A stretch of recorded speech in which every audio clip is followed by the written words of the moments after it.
Hello, Augies Worldwide.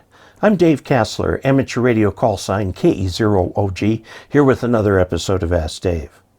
Today's question comes from Laurent Egli, who is in Switzerland, and his exam is coming up on the 6th of May.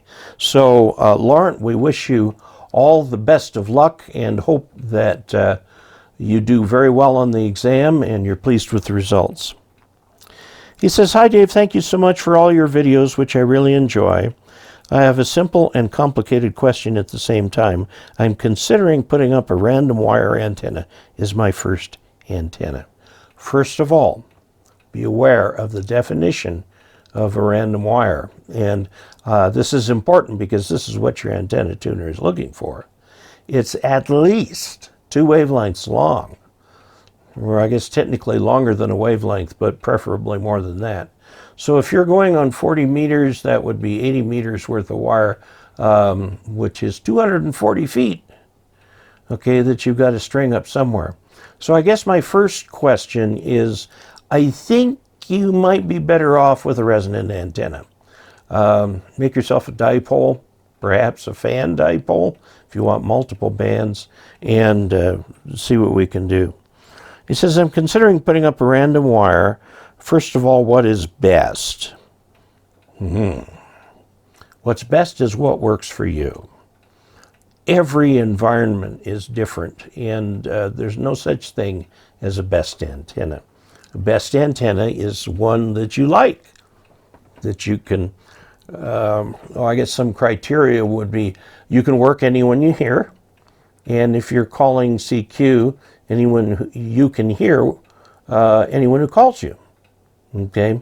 That might be achieved through a dipole. It might be a vertical or so on.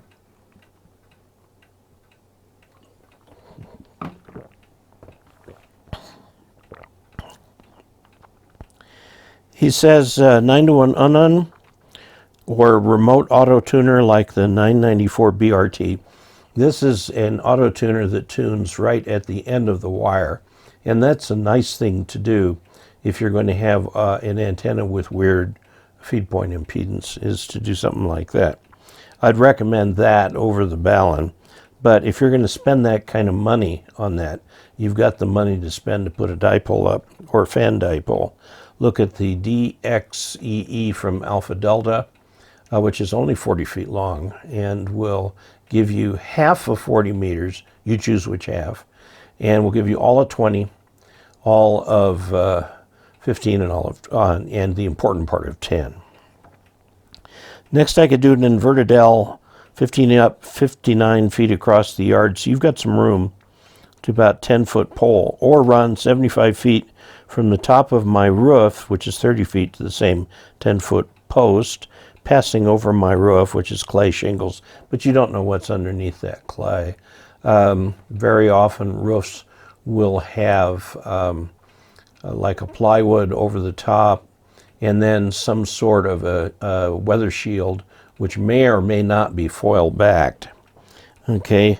Last but not least, should I install Radiance? I think he means radials, even though they might go only one direction from my shack, or bind everything to a good earth.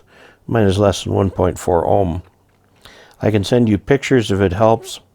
The main question is Unknown versus tuner. Many thanks for your incredible work and support to the ham community, and 73 from Switzerland. Well, I'm going to be pretty straightforward and say, if you're going to be starting on the air, you at least want 40 meters and 20 meters. And that's where the reference antenna comes in. Go to dkassler.com/reference and look at the reference station.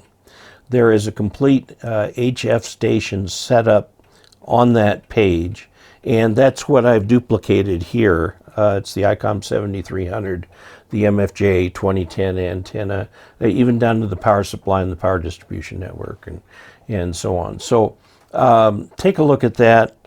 Barring any other reason for getting a different radio or something, that is my recommendation for a station for somebody who is starting out. Regarding the unknown versus the tuner, you're going to have better luck with the tuner. The tuner will need some, I mean, it's got the coax going back to the shack, but it also needs probably to be connected to ground. Those things are really designed for untuned verticals, but you can try them on the long wire also.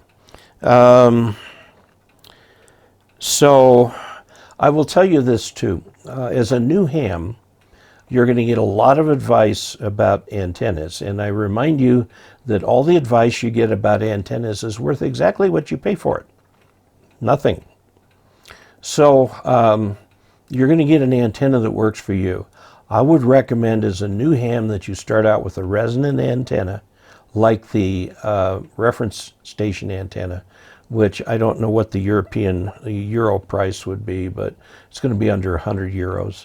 You can make one yourself, although the off-center fed has two ballons in it, one current ballon and the other a choke ballon. And it's a nice little antenna, very nice antenna. You could also make a fan dipole, which you could do 80-40-20 or 40-20-15, something like that. And you can make that for, you know, the cost of the wire if you've got wire laying around the house. I don't know the European standards, but Romex is very popular in the US. You can slit open the outer plastic sleeve and take the individual wires out. And they're THHN wires, but they will stretch a little bit with time, but that's another way of doing it very inexpensively. You could also put in a vertical if you want. There are many, many different types of verticals.